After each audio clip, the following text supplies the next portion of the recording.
नमस्कार दोस्तों, कैसे हैं आप सभी के मैं आपके मंच द सक्सेस पॉइंट @ पे एक बार फिर से आपका स्वागत करता हूं। बहुत ही अच्छा सेशन होगा आज का। उम्मीद करता हूं कि आप सब पढ़ रहे होंगे, मेहनत कर रहे होंगे। इस तरह से पढ़ते रहिए, मेहनत करते रहिए, मुस्कुराते रहिए। मेरी ईश्वर से प्रार्थना है कि आप सबका सिलेक्शन हो। फटाफट से चैनल को सब्सक्राइब कर दीजिए, बेल आइकन ऑन कर दीजिए ताकि नोटिफिकेशन मिलती रहे। वीडियो को ज़्यादा से ज़्यादा लोगों तक पहुंचाने का प्रयास करें, ज़्यादा से ज़्यादा शेयर कीजिए, लाइक कीजिए। वीडियो आपको कैसी लगती है कमेंट में ज़रूर बताएं। आज का जो हमारा विषय है प्यारे दोस्तों, वो होगा भारत के भूगोल पर। और भारत के भूगोल के अंतर्गत आज का जो विषय होगा वो हमारा होगा भारत के द्वीप, प्रवाल द्वीप और प्रवाल जीव के बारे में। बहुत ही अच्छा टॉपिक है दोस्तों। अगर आप ऑनलाइन प्रश्नों को देखना चाहते हैं या फिर इम्पोर्टेंट MCQ क्वेश्चन को देखना चाहते हैं तो आप मेरे प्लेलिस्ट में जाकर के देख सकते हैं। हर टॉपिक को, हर सब्जेक्ट के हर टॉपिक को बहुत अच्छे से डिस्कशन किया गया है, बहुत अच्छे से समझा गया है। फिर उससे रिलेटेड कुछ MCQ क्वेश्चन को देखा गया है।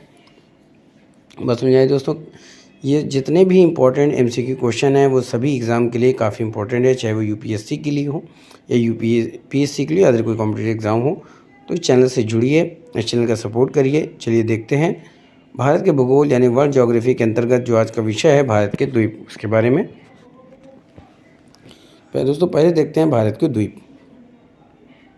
दोस्तों अगर द्वीप की बात करते हैं तो हिमालय नवीन पर्वत है। बात समझाइए दोस्तों, जो हिमालय है वो क्या है?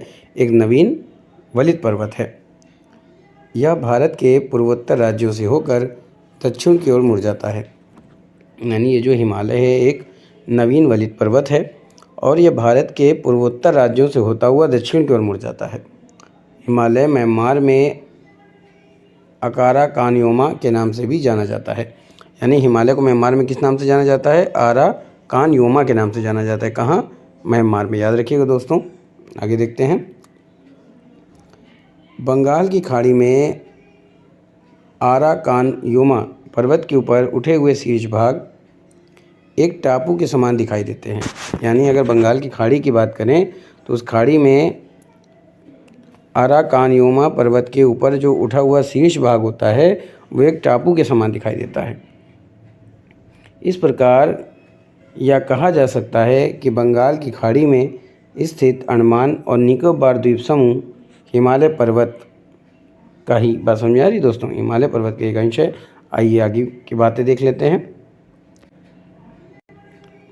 ठीक है दोस्तों, अंडमान और निकोबार द्वीप समूह हिमालय पर्वत का ही बंगाल की खाड़ी में विस्तार है। बात समझ आई दोस्तों। बंगाल की खाड़ी में अराकानयोमा पर्वत के जो ऊपर उठा हुआ भाग होता है वो एक टापू के समान दिखाई देता है। और इस प्रकार हम ये कह सकते हैं कि जो बंगाल की खाड़ी में जो अंडमान निकोबार द्वीप समूह है वो हिमालय पर्वत का ही बंगाल की खाड़ी में विस्तार, यानी कि उसी का एक हिस्सा है। आगे देखते हैं। पहले दोस्तों, भारतीय उपमहाद्वीप के अंतर्गत बंगाल की खाड़ी, मन्नार की खाड़ी एवं अरब सागर में छोटे बड़े कुल मिलाकर लगभग 222 द्वीप समूह शामिल हैं। यानी भारतीय उपमहाद्वीप की बात करते हैं तो भारतीय उपमहाद्वीप के अंतर्गत बंगाल की खाड़ी हो गई, मन्नार की खाड़ी एवं अरब सागर, इन तीनों में छोटे बड़े सब मिलाकर कुल लगभग द्वीपों की संख्या कितनी है? 222, जिसमें से प्यारे दोस्तों 204 केवल बंगाल की खाड़ी में स्थित है और शेष जो है वो मन्नार की खाड़ी और अरब सागर में स्थित है। यानी 204 की बात करते हैं अगर, तो 204 किस में स्थित है? बंगाल की खाड़ी में। बाकी सबका जो पार्ट है यानी कि 18 वो किस में है? मन्नार की खाड़ी और अरब सागर में स्थित है। चलिए आगे देखते हैं दोस्तों। आगे है भारत के 2 प्रमुख केंद्र शासित प्रदेश अंडमान और निकोबार द्वीप तथा लक्षद्वीप कई द्वीपों का एक समूह है। यानी भारत के जो दो प्रमुख केंद्र शासित प्रदेश हैं अंडमान एवं निकोबार द्वीप तथा लक्षद्वीप, इनमें कई द्वीपों का ये समूह है। अंडमान निकोबार द्वीप समूह अराकानयोमा पर्वत का ही दक्षिणी भाग है। यानी अंडमान निकोबार द्वीप समूह की अगर हम बात करें तो ये अराकानयोमा पर्वत का ही एक दक्षिणी भाग है।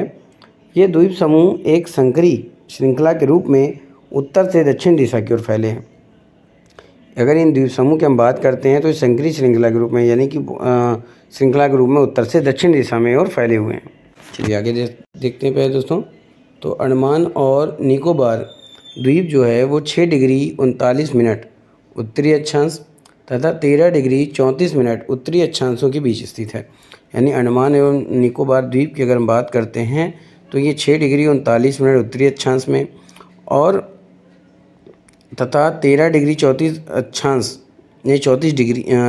34 मिनट उत्तरी अक्षांश के बीच स्थित है। इसका कुल क्षेत्रफल प्यारे दोस्तों लगभग 8,249 वर्ग किलोमीटर है। यानी अंडमान एवं निकोबार द्वीप समूह की बात करें तो इसका क्षेत्रफल कितना है, 8,249 वर्ग किलोमीटर है। आगे देखते हैं। बात समझ में आई दोस्तों। अंडमान एवं निकोबार द्वीप समूह के अंतर्गत 4 मुख्य द्वीप शामिल हैं।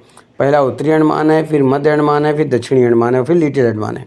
अगर हम उत्तरी अंडमान की बात करते हैं तो अंडमान के सबसे उत्तर में उत्तरी अंडमान स्थित है। इसकी ऊंची चोटी सैडल पीक है और इसकी ऊंचाई 738 मीटर है। मध्य अंडमान की बात करें तो मध्य अंडमान जो है वो अंडमान द्वीप का सबसे बड़ा द्वीप है। दक्षिण अंडमान की बात करें तो अंडमान निकोबार द्वीप समूह की जो राजधानी पोर्ट ब्लेयर वो दक्षिण अंडमान द्वीप पर स्थित है। आगे देखते हैं लिटिल अंडमान के बारे में। लिटिल अंडमान की बात करते हैं दोस्तों तो अंडमान द्वीप का सबसे उत्तरी द्वीप उत्तरी अंडमान द्वीप तथा सबसे दक्षिण द्वीप लिटिल अंडमान द्वीप है। यानी कि जो सबसे उत्तरी है वो तो उत्तरी अंडमान द्वीप हो गया और दक्षिणी द्वीप कौन सा हो गया, लिटिल अंडमान। आइए आगे देखते हैं। तो प्यारे दोस्तों लिटिल अंडमान के दक्षिण में ही 100 चैनल का विस्तार पाया जाता है। अगर 100 चैनल का विस्तार पूछे कि 100 चैनल का विस्तार कहाँ पाया जाता है तो ये लिटिल अंडमान के दक्षिण में पाया जाता है। आगे देखते हैं। अंडमान द्वीप समूह का सर्वोच्च शिखर सैडल पीक है। सैडल पीक 738 मीटर या 732 मीटर उत्तरी अंडमान द्वीप पर दिगलीपुर के निकट स्थित है। ठीक है, सैडल पीक कहाँ स्थित है, उत्तरी अंडमान द्वीप पर दिगलीपुर के निकट स्थित है। अंडमान द्वीप समूह के उत्तर में एक अन्य द्वीप कोको द्वीप भी स्थित है जो म्यांमार के नियंत्रण में है। अंडमान द्वीप समूह के उत्तर में एक अन्य द्वीप भी है जिसको कोको के नाम से जाना जाता है। ये किसके नियंत्रण में है, तो ये म्यांमार के नियंत्रण में है। आगे चलते हैं।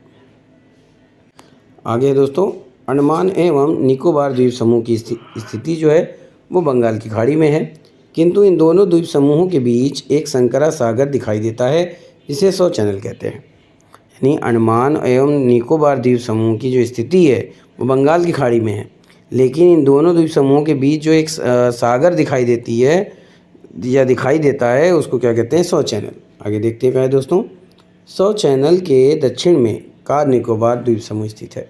कार निकोबार की बात करें तो 100 चैनल के दक्षिण में स्थित है। बात समझ में आई। आगे देखते हैं। भारत का दक्षिणतम बिंदु इंदिरा पॉइंट जो है वो ग्रेट निकोबार द्वीप पर ही स्थित है। बात समझ में आई। भारत का दक्षिणतम बिंदु क्या है, इंदिरा पॉइंट, और ये कहाँ स्थित है, ये ग्रेट निकोबार द्वीप पर ही स्थित है। इंदिरा पॉइंट को पिगमेलियन भी कहा जाता है।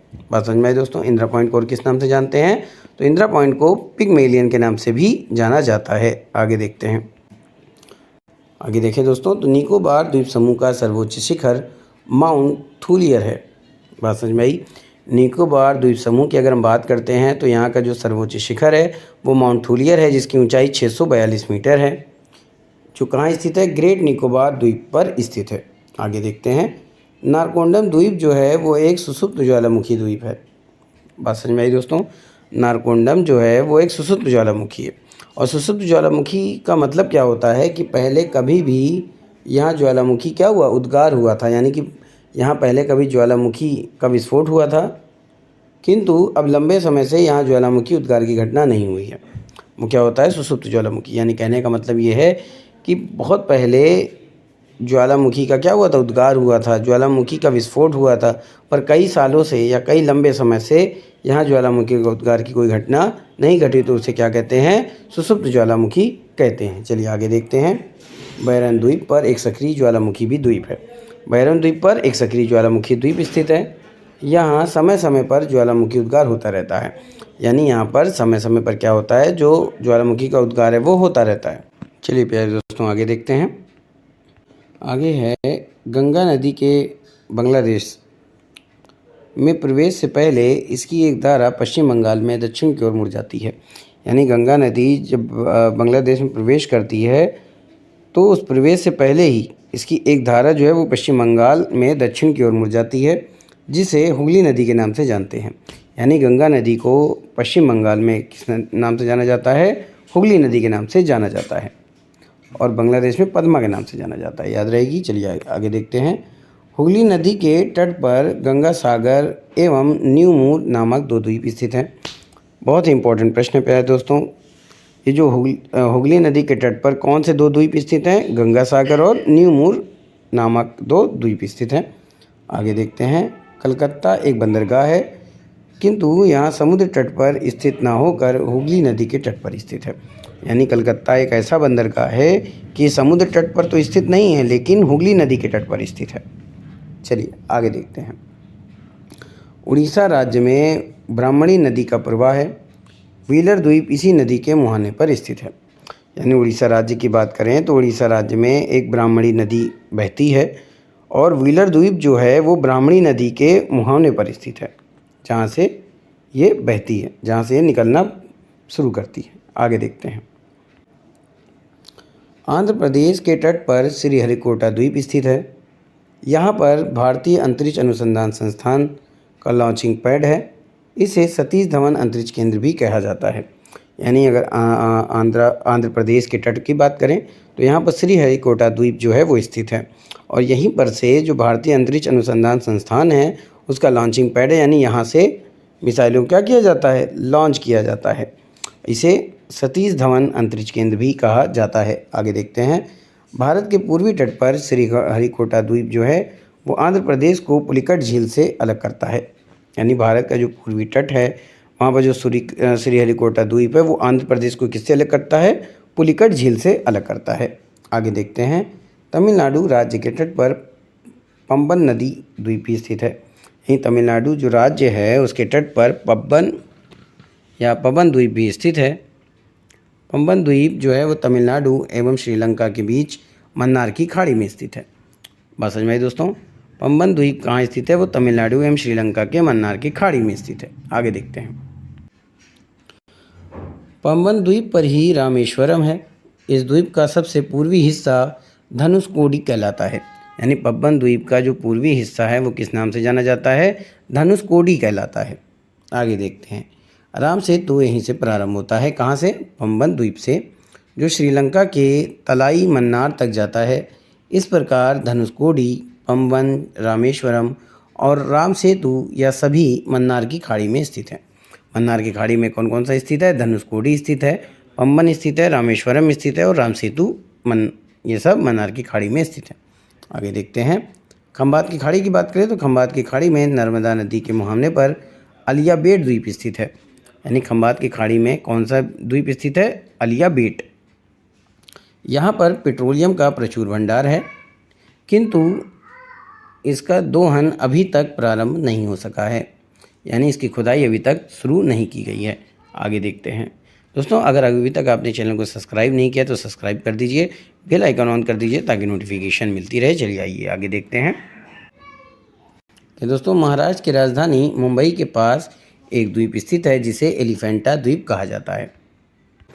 बात समझ में आ रही दोस्तों? आइए आगे देखते हैं।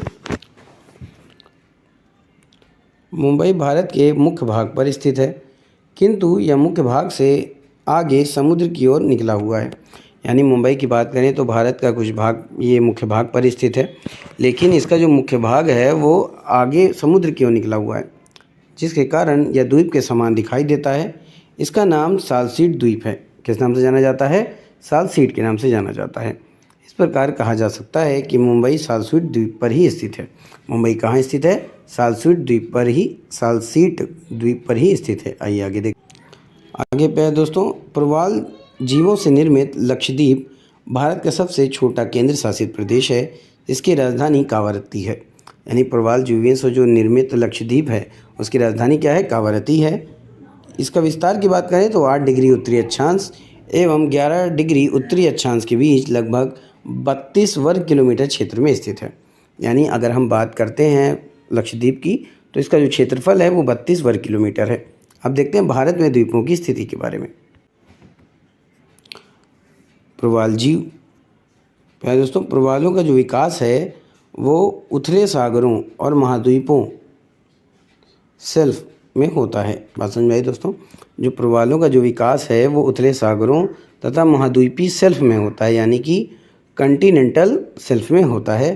प्रवाल जीव जो होते हैं वो गहरे पानी में नहीं पाए जाते। याद रखिएगा, प्रवाल जीव जो हैं वो गहरे पानी में नहीं पाए जाते हैं। प्रश्न पूछा जा सकता है, प्रवालों की उत्पत्ति उष्णकटिबंधीय सागरों में 30 डिग्री उत्तरी तथा 30 डिग्री दक्षिणी अक्षांश रेखा के बीच होती है। यानी प्रवालों की उत्पत्ति कैसे होती है? उष्णकटिबंधीय सागरों में, तो 30 डिग्री उत्तरी और 30 डिग्री दक्षिणी अक्षांश के बीच होती है। आगे देखते हैं। आगे प्यारे दोस्तों, प्रवाल सेलिनेंट्रेट वर्ग का प्राणी होता है। प्रवाल किस वर्ग का प्राणी है? तो सिलेंट्रेट वर्ग का ये प्राणी होता है जो चूने पर निर्वाह करता है। इसकी जो लंबाई है वो लगभग 1 सेंटीमीटर तक होती है। प्रवाल सिलेंट्रेट वर्ग की जो लंबाई है वो कितनी होती है? 1 सेंटीमीटर होती है। प्रवाल तट के समीप छिछले समुद्र में पाए जाते हैं। प्रवाल किसके समीप पाए जाते हैं? तट के समीप छिछले समुद्र में पाए जाते हैं। आगे देखते हैं। छिछले सागरों में इसकी गहराई लगभग 50 से 60 मीटर होती है। यहाँ सूर्य का प्रकाश एवं ऑक्सीजन प्रचुर मात्रा में होता है। यानी छिछले सागर की बात करते हैं तो इसकी गहराई कितनी होती है? 50 से 60 मीटर होती है और सूर्य का प्रकाश और ऑक्सीजन यहाँ प्रचुर मात्रा में पाया जाता है। यहाँ प्रवालों के लिए अनुकूल दशा होती है। आगे देखते हैं। प्यारे दोस्तों, प्रवाल एक साथ लाखों की संख्या में होते हैं। इनकी एक विशेषता होती है कि ये अपने शरीर से चूने का निष्कर्षण करते हैं। यानी प्रवाल लाखों की संख्याओं में पाए जाते हैं। इनकी सबसे बड़ी विशेषता ये होती है कि ये अपने शरीर से चूने का क्या करते हैं? चूने को बाहर निकालते हैं। चूने का निष्कर्षण करें, चूने को बाहर निकालते हैं, जिसके कारण प्रवाल भित्तियों का निर्माण होता है। आगे देखते हैं। प्रवाल जीव को पालिप भी कहा जाता है। प्रवाल के शरीर पर कैल्शियम कार्बोनेट की खोल पाई जाती है। प्रवाल जीव के शरीर पर किसकी खोल पाई जाती है? कैल्शियम कार्बोनेट की। इसके खोल को सेप्टा कहा जाता है। क्या कहते हैं? सेप्टा। याद रखिएगा दोस्तों, क्या कहते हैं? सेप्टा। आगे, प्रवालों की खोल पर एक शैवाल जुक्सेंथली का विकास होता है।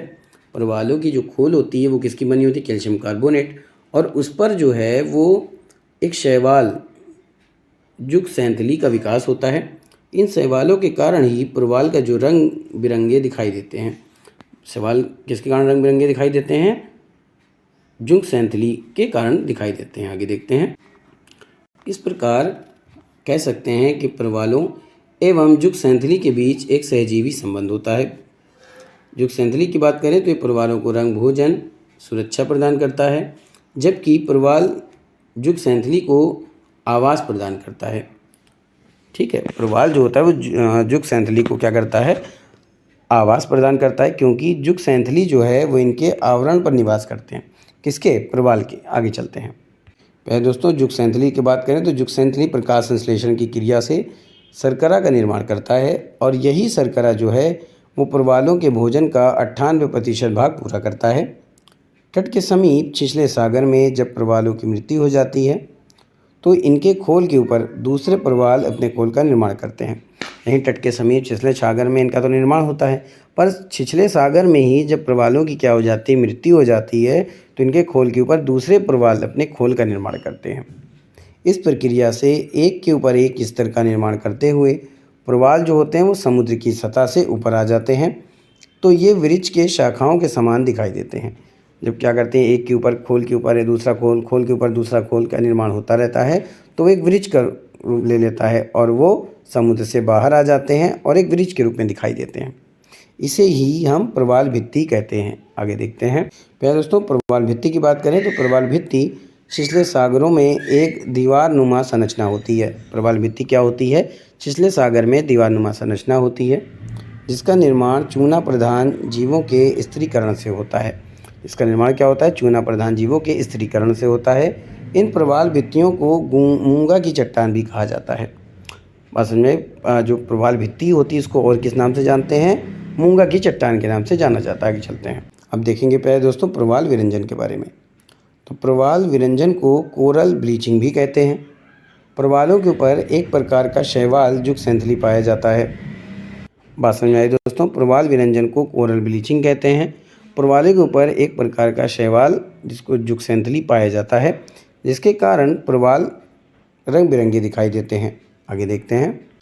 जुक्सेंथली जब अपना रंग खो देते हैं तब सफ़ेद रंग के दिखाई देने लगते हैं, जिससे प्रवालों का रंग भी सफ़ेद प्रतीत होने लगता है। इस प्रक्रिया को विरंजन कहते हैं। यानी जब जुक्सेंथली अपना रंग खो देते हैं और वाइट कलर के दिखाई देने लगते हैं तो इस प्रोसेस को क्या कहते हैं? इस प्रक्रिया को विरंजन कहते हैं। आगे देखते हैं। जुक्सेंथली के सफ़ेद हो जाने के कारण प्यारे दोस्तों प्रकाश संश्लेषण की क्रिया बाधित होने लगती है, क्योंकि उसमें क्लोरोफिल अनुपस्थित हो जाती है। यानी जैसे ही जुग सेंथली क्या होती है, सफ़ेद हो जाती है, उससे क्या होता है, प्रकाश संश्लेषण की क्रिया क्या होती है, टूटने लगती है, बाधित होने लगती है, उसमें कई तरह की बाधाएं आने लगती हैं। उससे क्या होता है, क्लोरोफिल अनुपस्थित हो जाती है। आगे देखते हैं। प्रकाश संश्लेषण की क्रिया बाधित हो जाने के कारण जुग सेंथली धीरे धीरे समाप्त होने लगते हैं। जैसे ही प्रकाश संश्लेषण की क्रिया बाधित होती है, जुग सेंथली धीरे धीरे क्या होते हैं, समाप्त होने लगते हैं। चूँकि प्रवाल इन्हीं जुग सेंथली पर निर्भर रहते हैं, इसलिए ये भी धीरे धीरे क्या होने लगते हैं, समाप्त होने लगते हैं। आगे चलते हैं। दोस्तों, प्रवालों को सबसे ज़्यादा खतरा जो होता है वो अल नीनो नामक मौसमी परिस्थितियों से होता है। प्रवालों को सबसे ज़्यादा खतरा किससे होता है, अल नीनो नामक मौसमी परिस्थितियों से होता है। अल नीनो की बात करें तो अल नीनो पेरू तट पर प्रवाहित होने वाली गर्म जलधारा होती है। अल नीनो क्या होती है, एक प्रकार की गर्म जलधारा है जो कहाँ प्रवाहित होती है, पेरू के तट पर। इसका अविभाज्य जो होता है वो दिसंबर महीने में होता है, यानी कि इसका जो शुरुआत होती है वो कब होती है, दिसंबर के महीने में। आगे देखते हैं। अल नीनो के प्रभाव के कारण ही दुनिया भर में तापमान में वृद्धि देखी जाती है। यानी जब एल नीनो का प्रभाव होता है तभी पूरे संसार में तापमान बढ़ता दिखाई देता है, जिससे मौसम में भी काफ़ी उलटफेर देखा जाता है। इसका प्रभाव क्या होता है कि प्रवाल भित्ति पर भी पड़ता है। आगे चलते हैं। विरंजित प्रवाल की बात करें तो विरंजित प्रवाल पुनः अपनी पूर्वावस्था को प्राप्त कर सकता है, लेकिन इसके लिए आवश्यक है कि जल का तापमान समान हो जाए। यानी कि जब जल का तापमान समान हो जाता है तो विरंजित प्रवाल पुनः से अपनी पूर्वावस्था में आ जाता है, यानी कि वो रंग बिरंगे हो जाते हैं। जुग सेंथली प्रकाश संश्लेषण की क्रिया करने में सक्षम हो जाए। जब तक जुग सेंथली वृद्धि नहीं करेगा, प्रवाल भित्तियाँ जो हैं वो समान अवस्था को प्राप्त नहीं कर सकती हैं। आगे चलते हैं, देखते हैं कुछ महत्वपूर्ण तथ्यों के बारे में।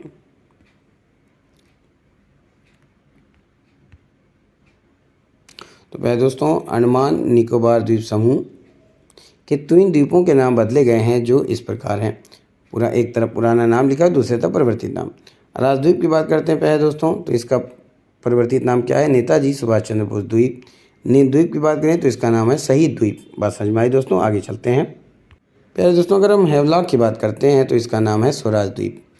हेवलॉक द्वीप का नाम British general sir Henry Havelock के नाम पर रखा गया था। बहुत ही बार प्रश्न ये पूछा जाता है कि हेवलॉक द्वीप का नाम किस ब्रिटिश जनरल के नाम पर रखा गया था। उस ब्रिटिश जनरल का नाम है प्यारे दोस्तों सर हेनरी हेवलॉक, जिन्होंने ब्रिटिश प्रशासन के दौरान भारत में सेवाएं दी थी अपनी। आगे देखते हैं। पंबन द्वीप को रामेश्वरम द्वीप भी कहा जाता है। राम सेतु को ही आदम का पुल भी कहा जाता है। अंडमान निकोबार द्वीप समूह का बात करें तो सबसे दक्षिण लिटिल अंडमान है, न कि दक्षिण अंडमान। आगे चलते हैं। पहले दोस्तों, अंडमान एवं निकोबार द्वीप समूह को मरकत द्वीप भी कहते हैं। अंडमान निकोबार द्वीप समूह किस नाम से जानते हैं, मरकत द्वीप। आगे बात करें तो 100 चैनल लिटिल अंडमान एवं कार निकोबार के बीच स्थित है। Mount Thuillier 642 metre Great Nicobar की सबसे ऊंची चोटी है। 10 डिग्री चैनल की बात करें तो ये अंडमान द्वीप समूह को निकोबार द्वीप समूह से अलग करता है। आगे देखते हैं। आगे पहले दोस्तों, दक्षिण अंडमान एवं ग्रेट निकोबार द्वीप समूह में स्थित बांडू समुद्री जैवमंडलीय परिचित क्षेत्र विश्व के सबसे बड़े और दुर्लभ वृत्तकाय रावण केकड़े के लिए विश्व प्रसिद्ध है। यहीं दक्षिण अंडमान एवं निकोबार द्वीप समूह में एक स्थित है बांडूर समुद्र जैवमंडलीय प्रशिक्षित क्षेत्र है, जो विश्व के सबसे बड़े और दुर्लभ वृत्तकाय रबड़ केकड़े के लिए प्रसिद्ध है। यहाँ की रबड़ टाइप का केकड़ा होता है जो यहाँ पाया जाता है, इसलिए प्रसिद्ध है। तो दोस्तों, आज का सेशन यहीं पे समाप्त करते हैं। उम्मीद करता हूँ कि आज का सेशन भी आपको पसंद आएगा। ज़्यादा से ज़्यादा शेयर कीजिए, लाइक कीजिए। वीडियो आपको कैसी लगती है कमेंट में ज़रूर बताएं। चैनल का सपोर्ट कीजिए, चैनल को सब्सक्राइब कीजिए, बेल आइकन ऑन कीजिए ताकि नोटिफिकेशन मिलती रहे। इसी तरह से मैं और इम्पोर्टेंट टॉपिक आपके बीच में लाता रहूँगा। बस अपना प्यार इसी तरह से बनाए रखिए, इस चैनल को सपोर्ट कीजिए।